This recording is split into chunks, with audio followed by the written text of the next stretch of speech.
Mankafaliana indray tompokilasy tompovavy no ianako aminao amin'ity andro ny asabotsy fa 7 ny volana jona 4 ity ny vaovao an-tsara ny televiziona malagasy no miantrano ao tokantrano amin'izao fotoana izao ary miarabanao ihany koa natratra ny fetin'ny asaramanitra izay nankalazaintsika omaly 4 jona satria izao tsika vao tafahoana eto iopana betsaka amin'izay fankalazana ny ako ny fankalazana ny fetin'ny asaramanitra dia ny feti-pirenena ny fiverenan'ny tsingeritaona faha 20 ny fahaleovatena ny Madagasikara sy ny joroany folo alina malagasy ny vaovao an-tsarintsika amin'izao atoandro izao ka asaiko ampanajana ianao anaraka ny fampahalalam-baovao ny anoka tanteraka tao anatin'ireo hetsika fahatsiarovana izany feti-pirenena izany avokoa mantsy ny malagasy manerana nosy ireo monina ny ivelan'ny Madagasikara ka hoentina amintsika tao anatin'ny vaovao avokoa ny ako ny fankalazana izay rafitina dia niavaka satria ao anatin'ny fanavaozana isika amin'izao fotoana izao.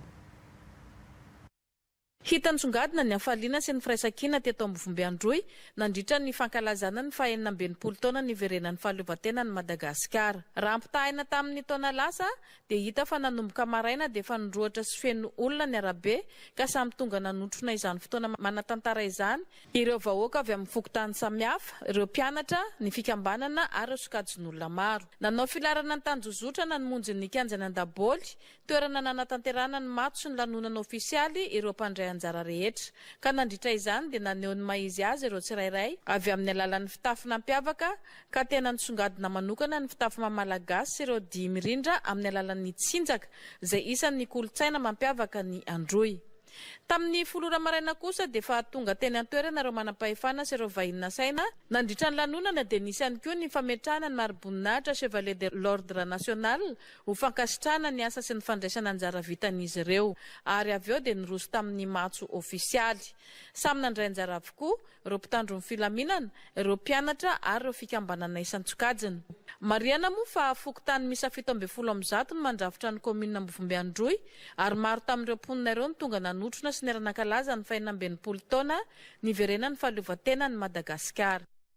Raha ny teto ataptanan'ny Ambilobe nisy fanomezana mariboninahitra ho an'ireo ray aman-drenina vitabe tamin'ny asany. Teo koa ny fanomezana ireo loka navy tamin'ny komity mpikarakara ny fetiny 20 jona ho an'ireo lalao rehetra. Vakabary tokana nataon'ny lehiben'ny distrika ny Ambilobe Rajoférezeny niompana tamin'ny fankasitrahana fitondram-panjakana nafana nagnano ny hetsika rehetra. Fankasitrahana ho an'ny vahoaka tonga nangotrona ny mpandray anjara ary ireo mpagnampy tamin'ny hetsika rehetra. Namaranana izegny ny filarambe no tarehin'ireo zandary taorian'izay ireo mpianatra fikambanana maro samihafa ary mpanao fanatanjahantena fa ny tegna navarianany maro famintinana ara-pietsika ny tantaram-pirenena nataon'ny mpianatra amin'ny sekoly Saint-Michel ny Ambilobe.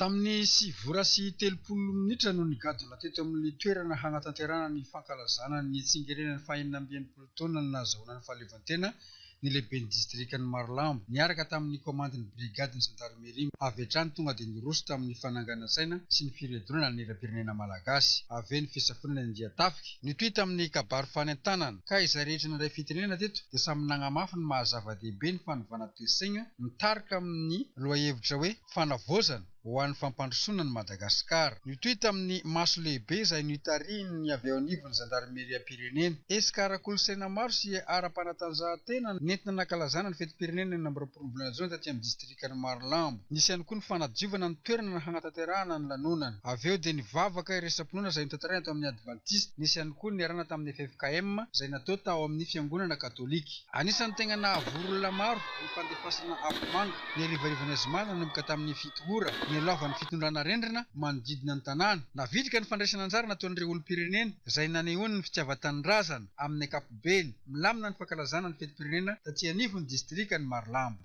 Fivavahany iraisam-pinoana teto amin'ny fiangonana Adventiste sy tato amin'ny Écart Notre-Dame de la Salette no nisantarana ny hetsim-pankalazana ny faha 20 taona ny iverenan'ny fahaleovantenan'ny Madagasikara taty an-tanifotsy. No hafanain'ny fanatanjahantena sy ny fifaninanana samihafa zany. Teo ihany koa ireo seho ara-javakanto sy kolontsaina samihafa.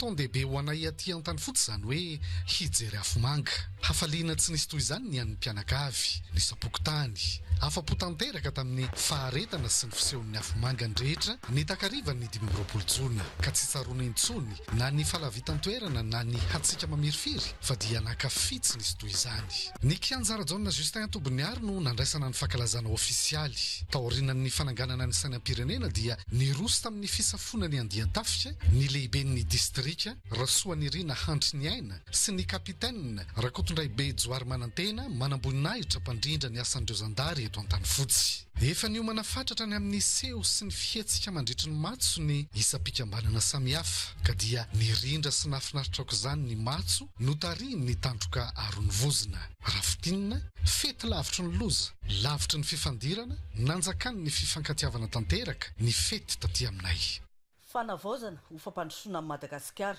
Io ny lohahevitra nentina nankalazana ny 19 taona ny joroan'ny 10 alin-da sy ny niverena ny fahaleovantena malagasy, ka hetsika maro no nanamariana izany taty amin'ny faritra Bongolava. Fotoam-pivavahana firaisam-pinoana no nanomboana ny fankalazana ary hetsika ara-panatanjahantena nanolorana ny trophée ho an'ireo nibata ny fandresena tamin'izany.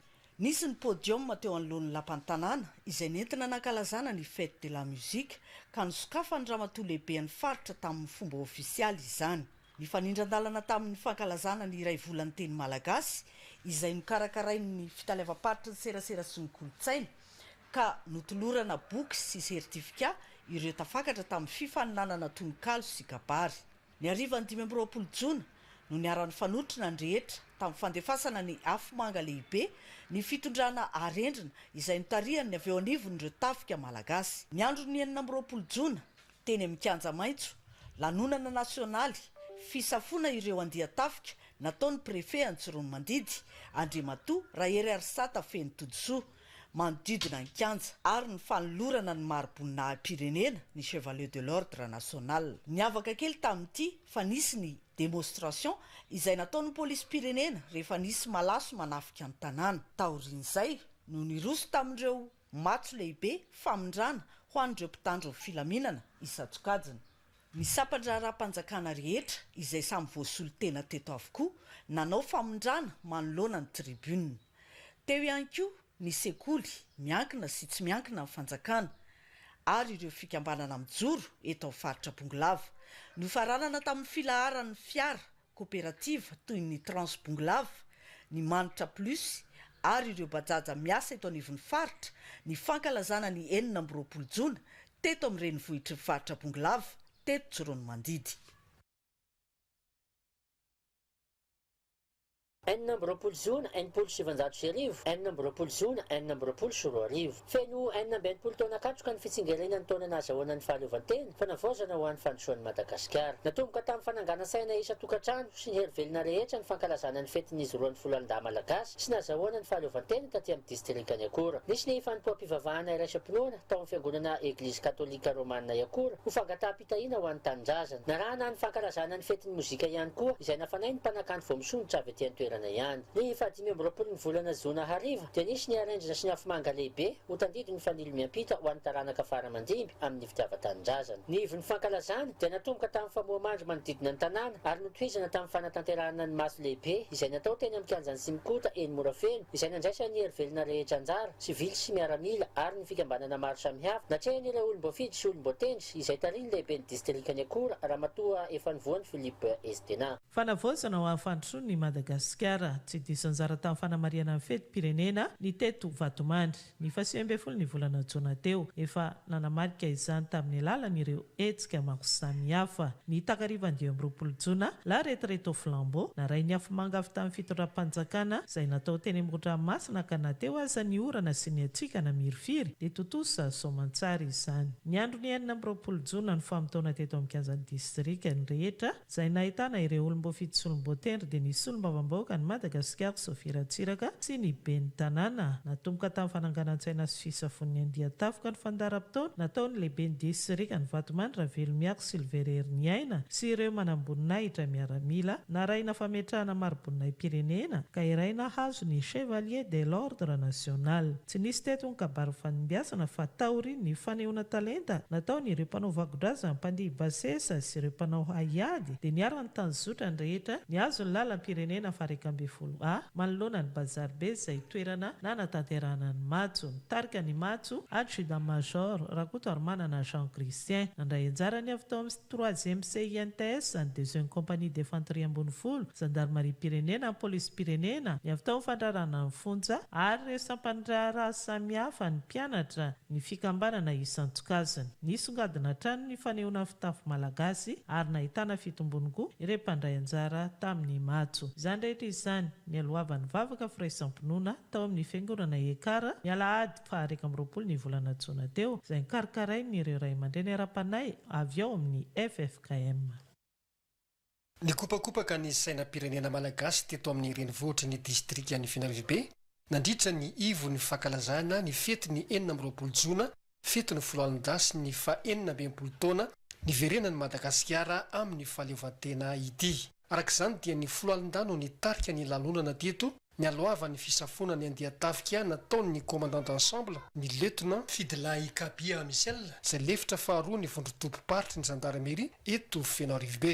Amin'ny mahafetim-pirenena azy ihany koa dia nanao fisafona ny andian-tafika ny lehiben'ny distrika ny Fianarivbe Belami Mamptina Ramamonjy Arso-Claude izay sambany tamin'ity taona tino ny atrika ny lanonana toy izao izy taoriny nanendrena azy hitantana ny distrika ny Fianarivbe. Saika hita nanatevin-darana tamin'izao maty izao avokoa moa ireo herivelona maro samihafa taty amin'ny distrika toa ireo fikambanana sampandrara sekoly miankina na tsy miankina amin'ny fanjakana napranty ny akanton'izy ireo sy ny fitafiana marevaka mampiavaka azy ireo avy.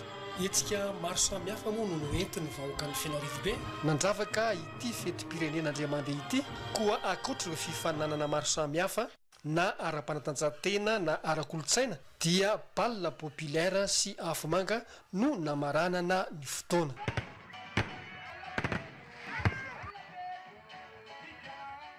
Miavaka ny fankalazan'ny Tomasina ny 14 Jona fetim-pirenena malagasy tamin'ity taona 2024 ity satria dia niopana tanteraka tamin'ny fanadinonana ireo takaitra navelan'ny rivo-doza Gezany.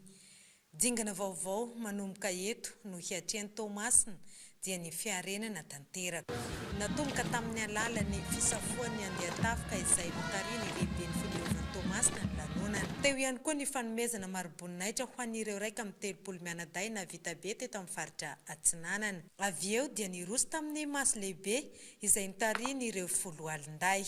Napiavaka ny fankalazana izao fa-20 taona nahazoan'i Madagasikara ny fahaleovantena izao teto Tomasina ihany koa ny fanehoan'ireo herivelona rehetra nandray anjara tamin'ny maso ireo fitafy sy ny kolotsaina mahamalagasy. Ny aliny 20 Jona dia niara-nianaka ny afomanga tamin'ny vahoaka ny Tomasina ny filohan'ny antenimera-pirenena sy teny Randriana Soloniaiko niaraka tamin'ny filoha-lefitry ny antenimera-pirenena Fidèle Razara-Pierre. Voromaro ny vahoaka ny Tomasina niara-nankalaza ny 20 Jona niara-nanadinoana ny Gezany. Tamin'ny folo ramaina no safiny andian-tafika ramatoa lehibe ny distrika n'Ambohimaso nandritry ny fankalazana ny tsingerin-taona fa 40 ny verenan'ny fahaleovantena ny Madagasikara. 40 taona ny joroan'ny folandahy malagasy ihany koa. Avy eo dia nirosy tamin'ny fanankana-tsaina ary nitohy tamin'ny fizananareo amboarina ny rompandray anjara tamin'ny fanatanjahantena nankalazana ny fetin'ny asa lasa teo. Hafatra fo nefa mafonja no nampitainy ramatoa lehibe ny distrika nandritra ny fanaisam-pitenenany izay nanamafisany fa zava-dehibe ny fanaisan-kina sy ny fitiavan-tanindrazana ary mariky ny fiandrianam-pirenena izany araky ny lohahevitra hoe fanavaozana ho an'ny fanosoan'ny Madagasikara. Ny folo alindano nitarika ny maso lehibe teto anoloan'ny Brown distrika n'Ambohimaso naran'ireo fikambanana maro samihafa ireo mpanao fanatanjahantena ary ny sekoly miakina sy tsy miakina amin'ny fanjakana. Ny lohan'izao dia efa nisy ihany koa ny famohamaro lehibe nanomboka tamin'ny 9 ramaraina.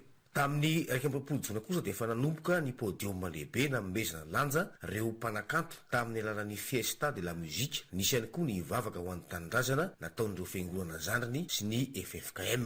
Diso anjara fa nisitraka afomanga lehibe avy amin'ny fitram-panjakana ny vahoakana Ambohimasoa ary nitohy tamin'ny hetsika maro samihafa nandritry ny seho tamin'ny podium izany.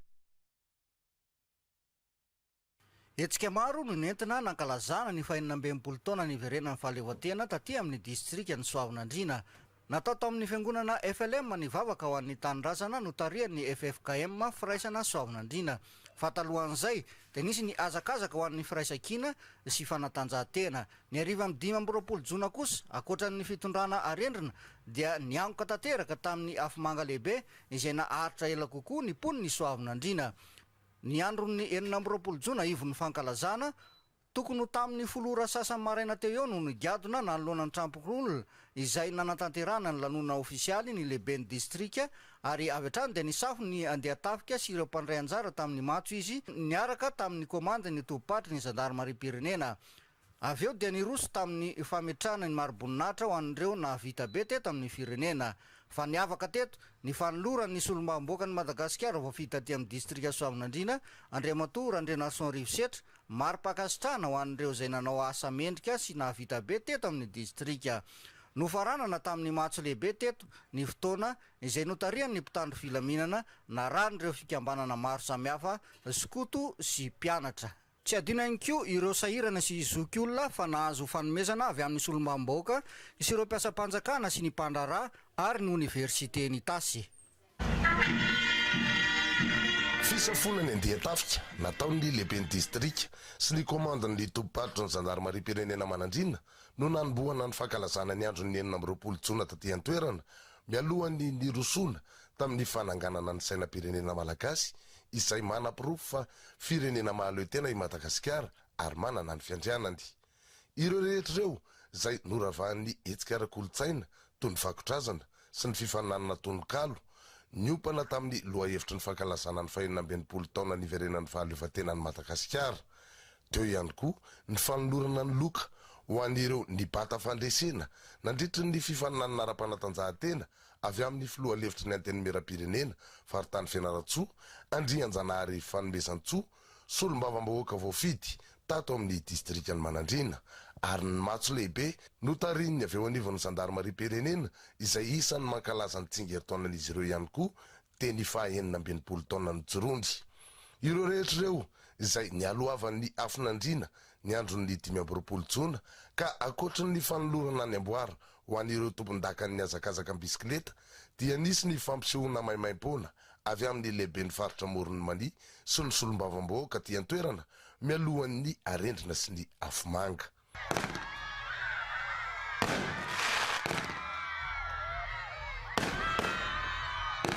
Tamin'ny alalan'ny fanehoana ny foko 20 fitafy maha malagasy notsikaritra anisany fanavozana noety nanamarika ny faha 19 taona niverenan'ny fahaleovantena pirenena malagasy sy nijoroan'ny folo alin-dahy fanajana ny arofenitra fanandratana ho mariky fitiava tanindrazana. Nisafy ny andeha tafika ny lehiben'ny distrika nanatanteraka ny fibakoana teo anivo ny vondrona hery fiarovana sy filaminana na ny FDS ny olafitry ny 406e Mahiva Rano nanatanteraka ny matso manoloana ny stade Ramarika. Nampiatra ny fanavozana ho amin'ny fandrosoan'i Madagasikara mifanaraka amin'ny lohahevitra ny favitry ny mpandray anjara, ny fivami, ny fivaza, ny fivapova, ny skota, ny sekoly teo anivon'ny faripiadiany fampianarana, ny faripiadiany fahasalamana, ny mpisehatra ara-panatanjahantena ary ny fikambanana samihafa. Niavaka ity taona ity raha ny fandaram-potoana mialohavan'ny vavaka tariny FFKM, ny Adventista, ny Silamo, hetsika fifanitsanana ara-panatanjahantena fanadiovana faobe, ny diabe ny firaisan-kina ny hodidina ny tanàna, tariny solombavambahoaka sy ny lehibe ny distrika. Nampianoka ny fetim-pirenena tamin'ireo komina efatra tamin'ity taona ity ihany koa avy amin'ny solombavambahoaka ireo mpanakanto fanta-daza, teo koa ny fizarana arendrina sy ny afomanga. Aravona no nandraisa ny distrika Marovoay ny fetim-pirenena tao anatiny fifankatiavana sy firaisan-kina. Mbola izy, mbola tsy vita. Alawa tsy tabataba tisona we, tabataba. Natomboka tamin'ny vavaka ny Resampinoana atao amin'ny fiangonana Adventista mitandrina ny andro fahafito aty Betroka ny fandaram-potoana ny rosoana tamin'ny fankalazana ny fetim-pirenena taty amin'ny distrikta Betroka ary hamarana ny fankalazana izany ny vavaka hiresampinoana hatao ao amin'ny fiangonana katolika aty antoerana ny alahady ho avy izao fandaram-potoana ny alohavan'ny fifaninanana ara-panatanjahantena samihafa toy ny hazakazaka amin'ny bisikleta nandraisany vehivavy anjara akoatra nandraisany anjara tamin'ny hazakazaka antongotra mba amin'ireo lalao ara-panatanjahantena samihafa nandritry ny ivo ny fetim-pirenena natao tetsiplasy iakora dia mpiasa-panjakana efatra no nitolora ny fitondram-panjakana maroboninahitra ny roa mpampianatra efa samy misotro ronono ny roa hafa zandara ny iray tamin'izy ireo ny komandy ny vondrotompatry ny zandaromaria am-pirenena aty amin'ny distriktany betroka ataorinan'izay moa dia nisy matso lehibe notariny ny teo anivo ny zandaromaria am-pirenena nandray anjara tamin'izany ireo miaramila eo anivo ny tafika malagasy manana ndraiky efa manokana hiatrika ireo ambana amin'ny endriny rehetra aty amin'ny faritra atsimo sambany ny tafika aty amin'ny distriktany betroka nanana miaramila vokitraika efa manokana toy izao hanampy ny ezaka amin'ny fampanjakana ny fandre-pahalemana aty amin'ny distriktany betroka namaranana ny fankalazana ny fetim-pirenena taty antoerana ny fizarana loka ho an'ireo rehetra nandray anjara tamin'ny etsika ara-kolotsaina samihafa mba amin'ireo taranja ara-panatanjahantena rehetra natao teto tapitanana ny betroka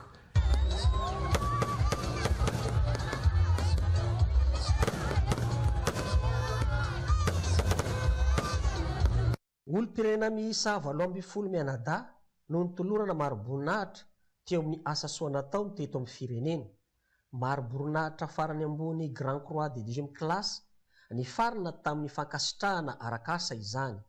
Ny prefeny Mahajanga no nitarika ny lalonany rehetra.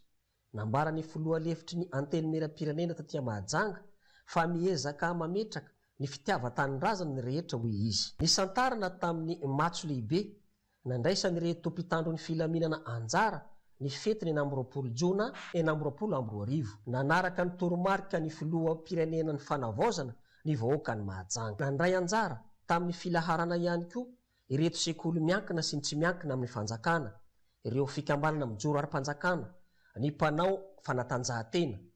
Teto anoloan'ny lampantanana ny Mahajanga no nanaovana ny lanonana rehetra ny andro ny 20 Jona 2022. Azo lazaina fa tena niomana ny olo-pirenena taty Ambohimasoa nindrasana amin'ny fetim-pirenena satria na ireo mpivarotra kilalao ho an'ny ankizy dia nanambarana fa tsara ny tsenan'izy ireo. Eo ihany koa ny fitafiana maro isan-karazany izay tsy mahadiso anjara ny fianakaviana rehefa fetiny saramanitra toy izao. Fa ny somary niavaka tamin'ity taon'ity dia hita ho tena nitobaka teto an-tsena tapitanana Ambohimasoa ny henan-kisoa satria ny 20 ny vona Jona nahatratra 20 ny kisoa maty raha efatra zany amin'ny andavanandro. Raha 30 kosa ny maty no andro ny 20 Jona saingy ny vidiny somary nidina ho 5,000 raha 4,000 zany ny andavanandro. Tolak'izay koa ny mpivarotra koa mamborona mandeha tsena tsy dia nisy ny fiovany vidiny. Toy ny gisa zao dia manodidina ny 4,000 sy 7,000 eo ny akoho 3,000 ka hatramin'ny 4,000 ary ny voatsoza kosa dia manodidina ny rahetsy. Ny mpivarotra legioma no ny somary ny traina fa tsy dia nandeha ny tsena. Afa-poro tanora tamin'ireo hetsika maro samihafa nanamarena ny fankalazana indrindra fa ny mozika. Nandry ny hetsika teto amin'ny podium izay natana ny radio crochet nanabeazanareo ankizy sy tanora. Kolotsaina sy zavakanto fanaisana anjara ireo antoko-pihira maro avy amin'ny FFKM sy ny fiangonana zandriny izay noentina ny tenan'Andriamanitra ho an'ny firenena ary ireo mpanakanto avy eto an-toerana. Mahavita miaro ny fiandrianam-pirenena sy ny fahaleovantena ny verina ho antsika malagasy 20 taona lasa ve ny taranaka aty aoriana. Miainga avy amin'ny tsirairay ny fanovana ampandrosoana ny Madagasikara, amerina ireo fitiavan-tanindrazana nasehon'ireo ray aman-dreny tany aloha ka nananan'ity firenena malagasy ny fiandrianany sy nazahoana ny fahaleovantena izay. Koa tandrifindrindra ny fanajana izao fanevam-pirenena amin'ity fetiny 20 Jona ity sy ny fisafona ny andiatafika nataon'Andriamatoa lehibe ny distrika sy ny nanambarany fa ny fanajana ny lalàna velona sy ny mahamalagasy dia fanehoana izay fitiavan-tanindrazana izay. Ireto mpitandro ny filaminana notarian'ny zandary fototra klasy voalohany be vahoaka tsara fanahy ireto no nitarika ny famondrana tamin'ny matso na raha ny reto quartier mobile sy ny mpianatra ary ireo avy amin'ny fikambanana maro samihafa. Natolotra teto moa ny amboara ho an'ireo nilalao tamin'ny fiadiana ny ho tompon-daka ny baolina kitra 20 jona tato amin'ny komuna Ambalamaso izay nanamariana izao fety ny fahaleovantena ho an'ny distrika ny Lalangina izao. Natomboka tamin'ny fampiakaran-tsara narahina firedonana ny hira-pirenena ny fankalazana ny fety pirenena 20 jona sady fety ny folo alin-da malagasy teto amin'ny komuna Ambohibary. Taorian'izay dia notohizana tamin'ny vavaka fangataham-pitahina ho an'ny firenena ny lanonana ka nitarika izany ny mpitandrina Rahalambomanana Heriniana Pitaiza Ara-panahy ao amin'ny sekoly ambony ny Zandarmaria pirenena sy ny ozinina militaira Safitahana sady mpitandrina tompo-toerana ao amin'ny efitra KM Masalema Vavolombelona na Lalava. Nahatratra 7 ny isan'ny mpandray anjara tamin'ny matso izay nahitana ireo sekoly miankina sy tsy miankina ary ireo vondrom-pikambanana maro samihafa ny ampy ny mpiasa ny komuna sy ireo quartier mobilina. Izy ireo izay notariany Zandarmaria pirenena avy ao amin'ny poste avancé Ampitambe ato anatin'ny komuna Ambohibary. Nandritra ny lanonana no nisaoran'ny tanàna ny vahoaka ao anatin'ny fokotany 20 tamin'ny fanomezan-tanana nandritra ny hetsika fankalazana nanomboka ny 13 jona izay nanokafana ny tsena be ny firaisan-kina izay tafiditra indrindra ao anatin'ny fankalazana ny fety pirenena ary nankasitrahany tamin'izao ihany koa ireo mpanohana marobe ka nahatondrosana ny fety. Nisolo tena ny fitondram-panjakana teto ny lehibe ny boriboritany ny komuna Ambohibary izay nisaotra ny mpandray anjara rehetra tamin'ny fankalazana ny 20 taona nazahoana ny fahaleovantena. Ankoatra ny matso dia nisongadina teto ihany koa ireo hetsika ara-kolontsaina maro samihafa ary ny lalao famaranana teo amin'ny taranja baolina kitra izay niona ny ekipa Nambodiakatra sy Befotsy. 20 jona 2023 feno 20 taona niverena amin'ny fahaleovantena ny Madagasikara sy ny joroan'ny folo alin-da malagasy. Lanonana fankalazana ny fety pirenena ny santarina tamin'ny fisafona Andiatafika natao ny lehibe ny filehovany Manakara, Luc Nour Mohamed sy ireo lehibe eo anivony folo alin-day. Nandritry ny fankalazana efatra mianada no notolorana Marbonina pirenena. Nisy ny matso lehibe izay notariany ireo tafika malagasy eo anivony folo alin-day aty an-toerana. Nandray anjara tamin'izany ny Hervelona rehetra, sapandrara amin'ny ankina sy tsy miankina amin'ny fanjakana, ny mpianatra, ny mpanao fanatanjahantena, ny fikambanana maro sambihafa.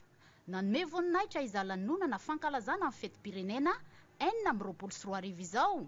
Ny lehiben'ny faritra Fitovinany, Razafy Tsiandrao fa Jean Prinel, solombavam-bahoaka roa mianada voafidy tato anatin'ny distrika ny Manakara, ny ben'ny tanàna, taleparitra Isatsokajina, ny lehiben'ny sapandrara maro samihafa, sivily sy miaramila. Lohahevitra tamin'ny ity taona 2023 ity fanavaozana ho an'ny fandrosoany Madagasikara ka naseho ny vahoaka ny Manakara tamin'ny alalan'ny fitafy maneho ny mamalagasy izay marika ny fitiavan-tanindrazana nandritry ny matso lehibe. Hetsika maro no nanamariana amin'ny fankalazana amin'ny fety pirenena teto Manakara. Isan'izany ny korsalakana, fisamorana ganagana anaty rano ary ny lalao baolina kitra. Ny aliny 15 jona kosa arendrina izay nampifalifaliana ny ankizy ary fanapoana afomanga avy amin'ny fitondram-panjakana.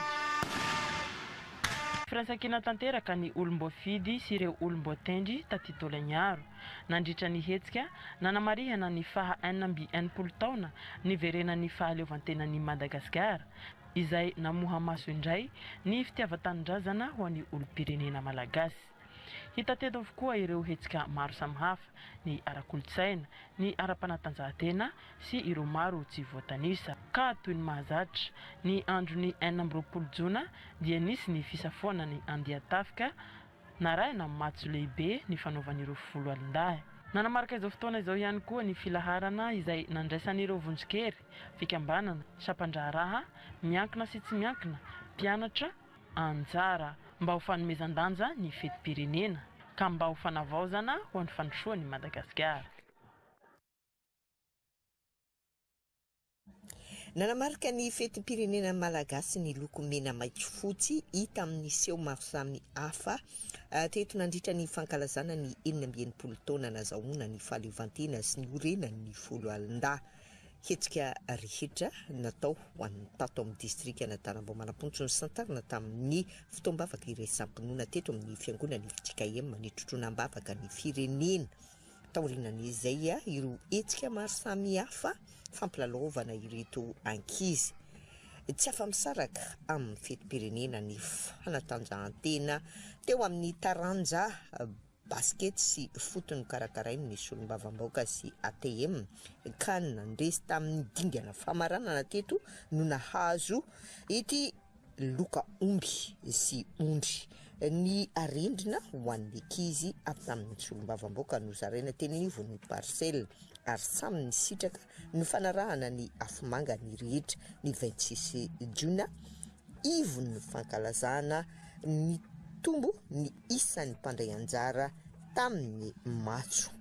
Nisy ny fisafona ny andeha tafaka nataon'ny lehibe ny distrika ireto fikambanana kosa notolora ny solombavam-bahoaka kojakoja an-dakozia ary ireo trapa asembanana notolorana vary mba hampifaliana azy ireo mpanakanto Barthez no nalaina ny solombavam-bahoaka Madagasikara nampifaly ny vahoaka ao anatin'ny fety olo-manakaja maro sivily sy miaramila nanotrona sy nan'ny voninahitra ny lalona amin'ny ankapobeny zotra tamin'ny mpilaminana izay rehetra izy. Tsy diso tamin'ny sivora maraina no natomboka ny lanona fankalazana ny 20 taona ny verenan'ny fahaleovantena sy ny joroan'ny foloalinda malagasy. Fisafona andeha tafika no tareny lehiben'ny distrika Naparafaravolo niaraka tamin'ny lehiben'ny Toboparitra sy ny lehiben'ny filaminam-bahoaka taty an-toerana. Narahana firedonana ny hira-pirenena malagasy matso lehibe nandraisan'ireo tafy sy ireo sampanaraha miankina sy tsy miankina fanjakana ary sekoly izay tonga maro. Fizarana fankasitrana ho an'ireo mpandray anjara. Marina fa maro rehetsika nankalazana izany raha taty amin'ny distrika Naparafaravolo. Teo rehetsika ara-kolotsaina toy ny fifaninana kabary, vakodrazana, radio crochet, suredi maro samihafa. Teo ihany koa rehetsika ara-panatanjahantena. Fitontonam-bavaka ny firenena no tanterahany fiangonana Adventista ny 20 volana Jona. Ny 14 volana Jona kosa indray no nanatanteraka ny anjara ny FFKM izay natao tao amin'ny fiangonana Loteriana Malagasy. Ny afatra no zaraina nandritra izany araka ny lohevitra natao ny fitondram-panjakana fanavoazana ho amin'ny fampandrosoana ny Madagasikara. Dia ny Romanina toko 12 manao hoe ny fanavoazana marina dia mitondra fampandrosoana tena marina. Rehetra ireto natrehan'ny resolo tena mpanjakana olom-boafidy sy olom-boatendry avy ety an-toerana. Tao aorian'ny fitondrana ny afo tsy maty dia ny sitraka ny afo manga avy amin'ny fitondram-panjakana ihany koa ny vahoaka Naparafaravolo. Amin'ny ankapobeny dia ny avaka ary tapa-mendriana tanteraka ny fankalazana ny fetim-pirenena sy ny joroan'ny foloalinda taty Naparafaravolo. Anisan'ireo nankalaza ny 20 taona niverenan'ny fahaleovantena ny Madagasikara sy ny joroan'ny foloalinda malagasy ny taty amin'ny distrika Andilamena ka teto amin'ny kianja munisipaly Andilamena no nanatanterana izany. Natomboka tamin'ny fisafona ny andia tafika nataon'ny lehiben'ny distrika Andilamena niaraka tamin'ireo tompon'andraikitra ao amin'ny tafika malagasy sy ny zandarmeri-pirenena miasa eto an-toerana ny lanonana. Taorin'izay dia noredonina ny hira-pirenena narahan'ny matso lehibe nataon'ireo foloalinda sy ireo sampandraram-panjakana ny sehatra tsy miankana, ireo mpianatra ary ireo fikambanana maro samihafa. Lohahevitra tamin'ity taona ity ny hoe fanavaozana ho an'ny fandrosoan'i Madagasikara izay maneho ny finiavan'ny firenena ampiroborobo ny fampandrosoana amin'ny alalan'ny fanavaozana sy ny fiarah-mientana. Ankoatr'izay dia nasarika ny maro ny fanehoana ny maha-malagasy tamin'ny alalan'ny fitafy ny enti-paharazana sy ny akanjo maneho ny kolotsaina malagasy izay nandravaka sy nanome asina bebe kokoa ny lanonana. Ankoatra ireo olom-pirenena dia nanome voninahitra izao fanamarihana izao ireo olo-manakaja sy tompon'andraikitra isanjokajiny toy ny solombavam-bahoaka voafidy taty Andilamena, ireo mpitondra ara-pivavahana sy ara-drazana sy ny sisa. Fa tsy adin'ireo mponina sy ny mpitondra aty an-toerana koa ny nisaotra ny mpitondra fanjakana izay tarihan'ny filohan'ny fanavaozana satria dia nisitraka afomanga ny vahoakana Andilamena ny arivan'ny 20 Jona 2024. Ny farana tao anatin'ny filaminana sy ny firaisankina ny fankalazana izay nanamafy indray ny fitiavan-tanindrazana sy ny firaisankina eo amin'ny vahoaka ary ny foloalinda malagasy. Nanamarika tanteraka ny fankalazana ny fety ny 20 Jona teto Sainte Marie ny fanomezana maro-pankasitrahana ho an'ireo nahavita be teto antoerana. Isan'izany ireo tangalamena 10 isaky ny fokontany, ireo mpanampy ny fokontany amin'ny zavatra fatao isan'andro, ireo mpitondra sambo mivezivezy eto no Sibora. Nanomboka tamin'ny fisafona ny andian-tafika ny lanonana Aramiramila teto amin'ny plasy Barasoa Ambodifontatra. Nisany koa ny fizarana ireo medaly sy amboara azo tamin'ny fifaninanana ara-panatanjahanteny izay tafiditra tanteraka tanatin'ny fankalazana izany faha 40 taona nazahoana fahaleovantena izany. Aliny 15 Jona ifohan'ny 14 Jona dia nagnaraka ny afomanga lehibe izay nomen'ny fitondram-panjakana tamin'ny alalan'ny fitondrana fanavaozana ny ponina teto Sainte Marie. Amin'ny ankapobeny ny lamina tanteraka na dia somary teo ny aratsian'andro ny fankalazana ny fety ny faha 14 Jona 2024 tato anatin'ny fileovan'ny Sainte Marie.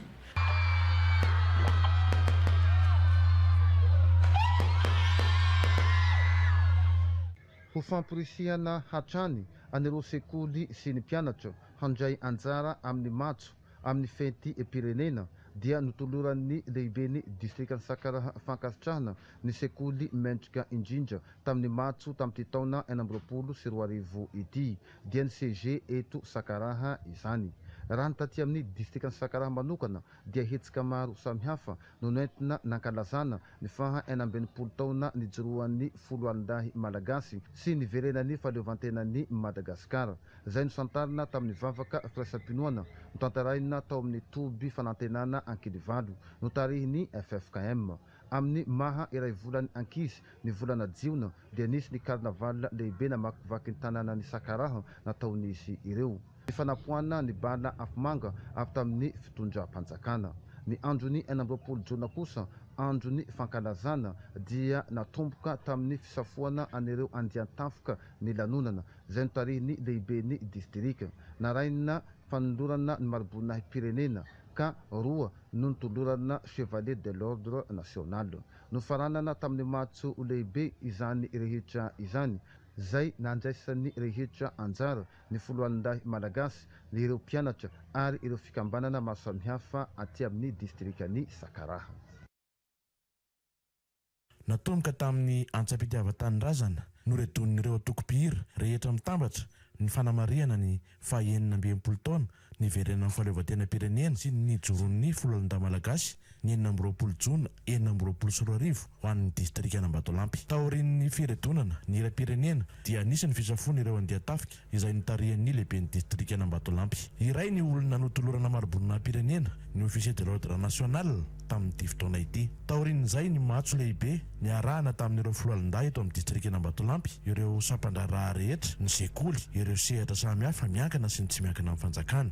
Isan'ny nampiavaka ny fankalazana tamin'ity taona ity ny fifaninanana mihinana mofoanana miaro sakay, ny faminona rano tavoahangy amin'ny alalan'ny sarony ary ny fifaninanana mihira ny ira-pirenena amin'ny alalan'ny sioka miaraka tamin'ireo fampisehoana samihafa. Fanavaozana ho an'ny fandrosoan'ny Madagasikara.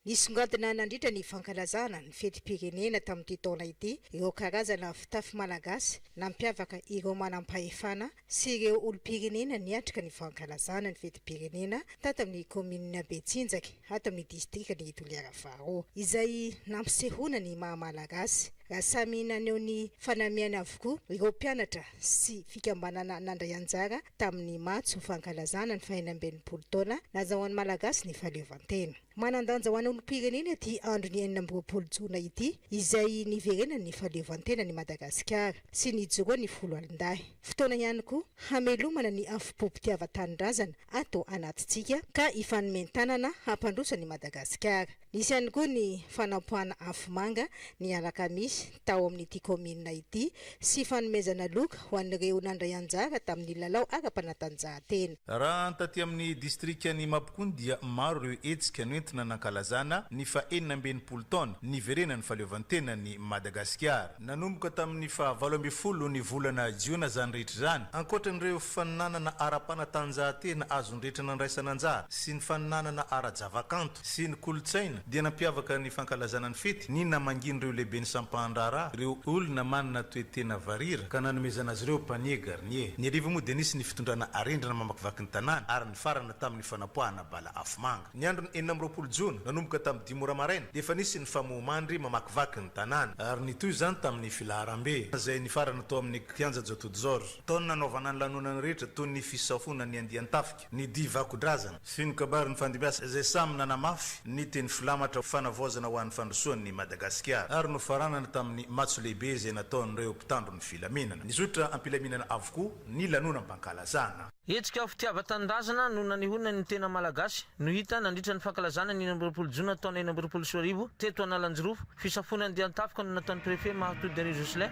no nanombohana azy. Tsy misy kabary fa nirosa avy hatrany tamin'ny fanolorana ny marobona pirenena. Roa no nahazo ny chevalier de l'ordre national, roa hafa kosa no nahazo ny officier de l'ordre national. Taorian'izay dia nirosa avy hatrany tamin'ny matso lehibe teo amin'ny arabe ny falevantena izay notarihan'ny filoalindahy nahitana ny miaramila, ny zandary, ny polisy, ireo mpandrarana ny fonja. Roa amby 30 isan'ireo sekoly nandray anjara tamin'ny matso, raha 70 kosa isan'ny fikambana sy ny sampandraraha misy. Naharitra adiny 4 ny matso ary nizotra tampilaminana izany ary maina raha teo ny andro. Maro ireo olona tonga nijery ny matso sady nahavariana azy ireo. Arivany 12 ny volana jona kosa nisy ny fitondrana arendrina namakivaky ny tanàna. Teo ihany koa ny podium isan-karazany. Anatin'izay no nankalazany ny fetin'ny lamozika izay nandraisan'ireo mpanakanto anjara aty an-toerana. Ary tamin'ny aliny 12 jona io ihany nisy ny fanapoahana ny afomanga izay naharitra adiny ray mahery avy tamin'ny fitoram-panjakana. Azo lazaina fa nianoka tanteraka tamin'ny fety feno haravona ny vahoaka taty Analanjirofo.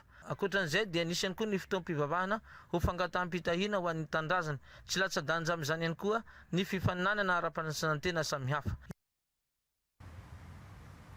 Maro dia maro ireny ako ny fankalazana ny fetim-pirenena na rahantsika teo ireny farapitso mbola hoarahanao tao anatin'ny voantsary amin'ny ray oratoandro ny toin'izay ako ny fankalazana ny fetiny fahaleovan-tena 20 sy 2024 izay fa toizantsika ny vaovao amin'izao fotoana izao rehefa fetiny asaramanitra toy izao dia misongadina ihany koa ny asa sosialy fitsonjovana ireo marefo sy ny be antitra rahantsika ny akon'izay.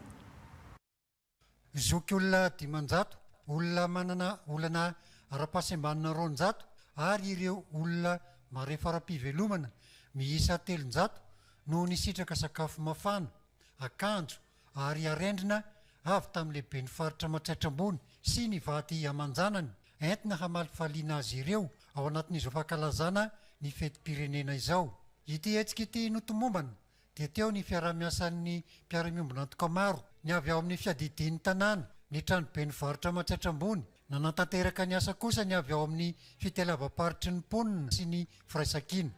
Tsy nanadinireo tsy manan-kelofana fianakaviana sahirana amin'izao fety ny asaramanitra izao ny fikambanana FFM na ny fanilo ny fanavoazana ny Madagasikara fa anjara fitafiana mafana ho azy ireo mba hafahan'izy ireo mifety indrindra raha teo ihany koa fa ny andro dia mangatsiaka mamiryfiry amin'izao ririnina izao. Tafiditra anatin'ny taligetra ny FFM ihany koa ny fiahinana sosialy manampy mpiarabelona ka mahery ny enipolo izy ireo no nisitraka izany. Tafatsangana ihany koa ireo mpandrindra FFM isaky ny komina 20 ato amin'ny distrika ary hapetraka ireo rafitra isaky ny fokotany ahafahana manatanteraka ny asa sosialy ho fanavaozana ny tena fampandrosoana ifotony.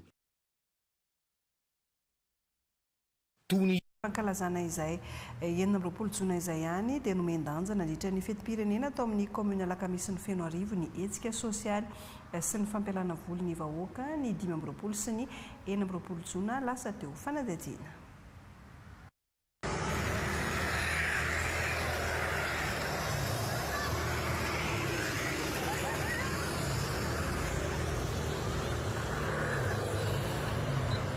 Ny fifaninanana mitondra kalesa no hetsika Nana Maria ny komina Alakamisy ny Fenoarivo ny fahaenina 20 taona niverena ny fahaleovan-tena ny Madagasikara sy ny joroa ny folo alina malagasy.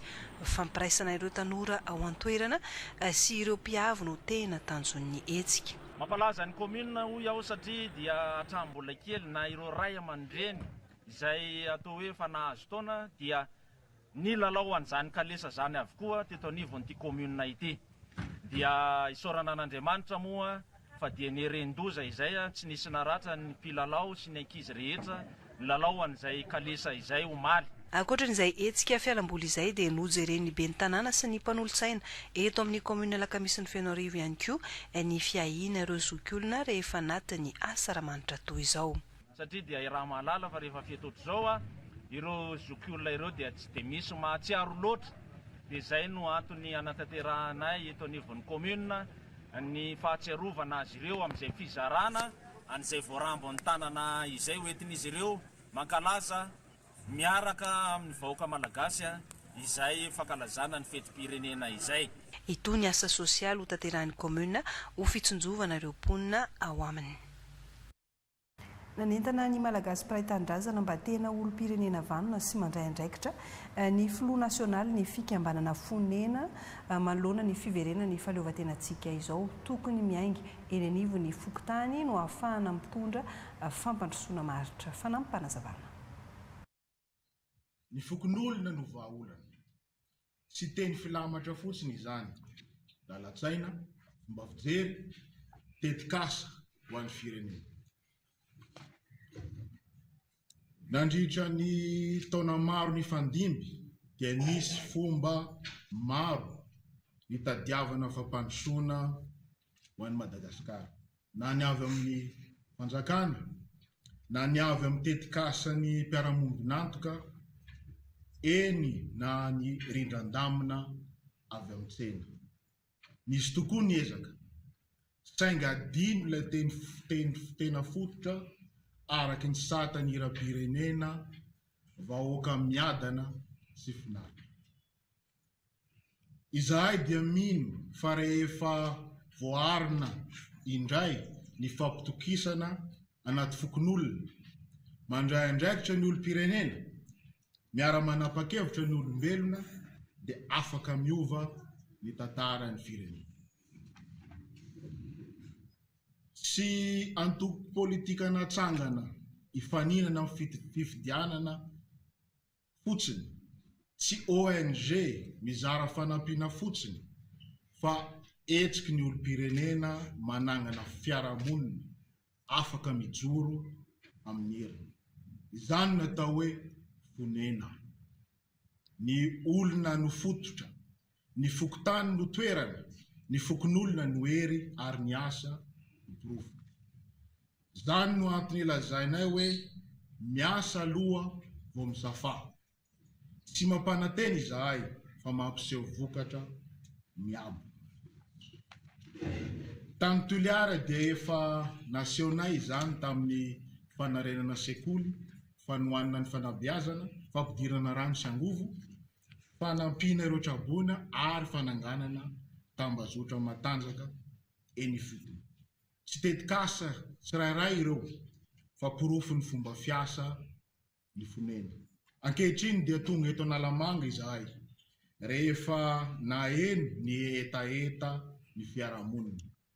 Tsy tonga mpianatra nefa, tsy tonga ihany koa ny olona, fa tonga iaino sy ampifandray ary ara-anorina vina maharitra ho an'ny fampandrosoana. Maranantsika ny vaovao tsara amin'izao atoandro izao ny lafiny fikarohana ara-tontolo iainana manao zava-dehibe ny fitsaboana nentim-paharazana ary manome lanja amin'ny alalan'ny fikarohana no ataon'ireo mpianatra mpikaroka ara-tontolo iainana avy ao amin'ny Université Antsirabe.